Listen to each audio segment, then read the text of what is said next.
അവസ്ഥ. നമുക്ക് നീതി എത്രയോ അകലെയാണ്. ഇതിനെ നമ്മൾ വാദിച്ചുകൊണ്ടേയിരിക്കണം. ഞാൻ ജീവിതത്തിൽ ആദ്യമായിട്ടാണ് SDPI എന്ന് പറയുന്ന പാർട്ടിയുടെ ഒരു പരിപാടിയിൽ പങ്കെടുക്കുന്നത്. ഞാൻ ഒരിക്കലും എന്റെ ജീവിതത്തിൽ കരുതിയിട്ടില്ല ഇതുപോലെ ഒരു പരിപാടിയിൽ പങ്കെടുക്കേണ്ടി വരുമെന്ന്.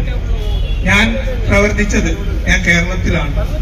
ഞാൻ DYFIയിലും CPM-ലും ആണ് പ്രവർത്തിക്കുന്നത്. ഞാൻ ഒരിക്കലും കരുതിയിട്ടില്ല ഒരു 40 ദിവസങ്ങൾക്ക് മുമ്പ്. പക്ഷേ ഞാൻ ഇവിടെ ഇപ്പൊ നിങ്ങളെ അഭിസംബോധനം ചെയ്ത് സംസാരിക്കേണ്ടി വന്നിരിക്കുന്നു എന്നുള്ളത് എത്രത്തോളം നമ്മളെ ഈ സമൂഹം, ഈ വ്യവസ്ഥിതി നമ്മളെ എത്രത്തോളം എത്തിച്ചിരിക്കുന്നു എന്നുള്ളതാണ് നമ്മൾ ചിന്തിക്കേണ്ടത്. അഷ്റഫ് അവനൊരു ഫക്കീറായിരുന്നു.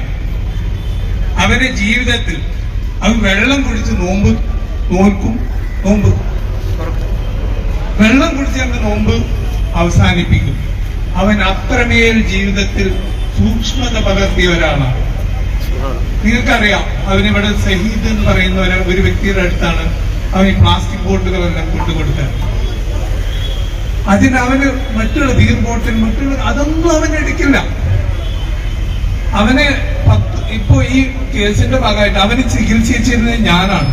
അവനെ ഹോസ്പിറ്റലിലും മറ്റു കാര്യങ്ങളിലും ഒക്കെ ചെയ്യുന്നത് ഞാനായിരുന്നു.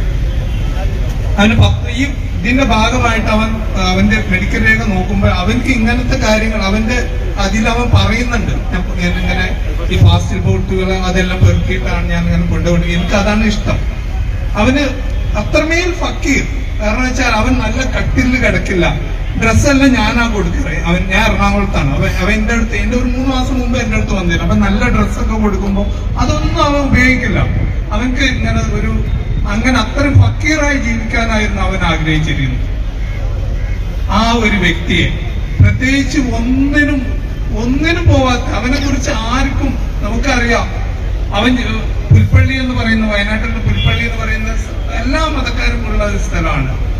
മുസ്ലിംസ് വളരെ കുറവാണ്. അവിടുത്തെ ഒരു പൊതു രീതി എടുക്കുകയാണെങ്കിൽ അവിടെ ക്രിസ്ത്യാനികളുണ്ട്, ഹിന്ദുക്കളുണ്ട്. അവന്റെ സ്വഭാവം നിങ്ങളൊന്ന് ജസ്റ്റ് ഇവിടെ അന്വേഷിച്ചാൽ മതി. അവൻ എന്തെങ്കിലും പറയുന്നു. അവനെയാണ് ഇതേപോലെ തല്ലിക്കൊന്നിരിക്കുന്നത്. അവനെ കൊന്നു എന്ന് മാത്രമല്ല, അവനെ കൊന്ന് അവിടെ ഇട്ടിട്ട് 2 മണിക്കൂർ അവർ ക്രിക്കറ്റ് കളിച്ചിരിക്കുന്നു. നിങ്ങളൊന്ന് ചിന്തിച്ചു നോക്കൂ. ആ മനസ്ഥിതിയെ കുറിച്ച് നിങ്ങളൊന്ന് ചിന്തിച്ചു നോക്കൂ. ഇങ്ങനെയൊക്കെ ഒരു ഞാൻ അത്ഭുതപ്പെട്ടുപോയി. നമ്മൾ ഒരാളെ അടിച്ചു കൊന്നു, എന്തെങ്കിലും ഒരു അബദ്ധം പറ്റിയെന്ന് കരുതാം.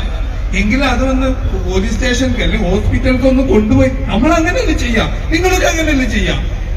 ഇത് അവിടെ കൊണ്ട് തല്ലി കൊന്നിട്ടിട്ട് അവരവിടെ ക്രിക്കറ്റ് കളിച്ചിരിക്കുന്നു.